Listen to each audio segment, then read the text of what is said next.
மாட மாளிகை இல்லை, எஸ்டேட் இல்லை, என்ன கொடைக்கானல் இல்லை, ஊட்டி இல்லை, சிம்லா இல்லை. ஆனால் அவர்கிட்ட பணமே இல்லை. அவரே சொன்னார், ஒரு பாதரட்சை ஒரு பை. ஆனால் உண்மையான இவர் தான்.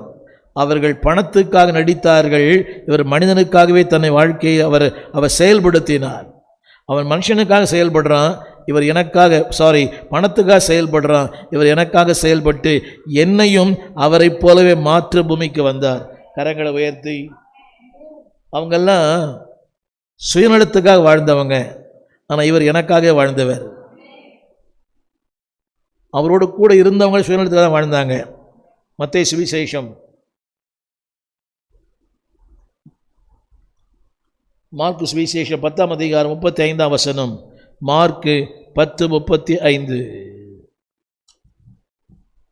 இல்லையா? மார்க்கு 10:35.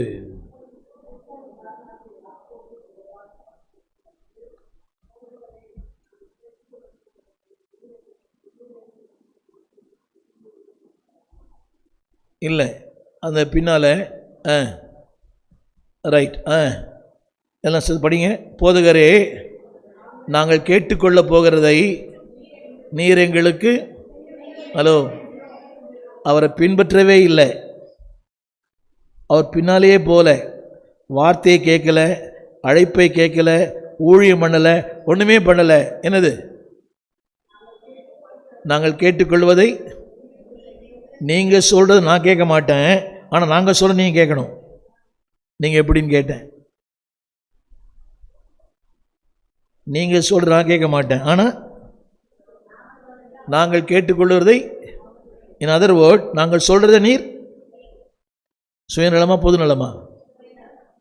அடுத்து சொல்கிறாங்க, அடுத்து வலது பக்கத்தில் ஒருத்தனும் இடது பக்கத்தில் ஒருத்தனும். 37 மகிமையிலே மெட்ராஸ் பாஷை சொன்னால் இது என்னது? நீங்கள் தான் சொல்லணும். அதை மெட்ராஸ் பாஷையில் வலது பாசத்தில் ஒருவனும் இடது பாசத்தில், நான் சொல்கிறது புரியுது அவங்களுக்கு? ஆசை இல்லை, ஆசையை விட அதிகப்படியான ஒன்று இது. பேராசை கூட இல்லை. நீங்கள் தான் போட்டுக்கணும் அந்த வார்த்தையை. புரியும் உங்களுக்கு? உனக்கு இருந்தாலும் ரொம்ப ரைட். வலது பாசத்தில் ஒரு பின்பற்றவே இல்லை, வார்த்தையை கேட்கல, கீழ்ப்படியில், ஒன்றுமே செய்யலை. வந்த உடனே என்னது? இன்றைக்கி ஜனங்க தான் விரும்புகிறாங்க, நான் வருவேன், எனக்கு மைக் கொடுக்கணும். புரியுதா உங்களுக்கு? நான் மைக் கொடுக்கணும்.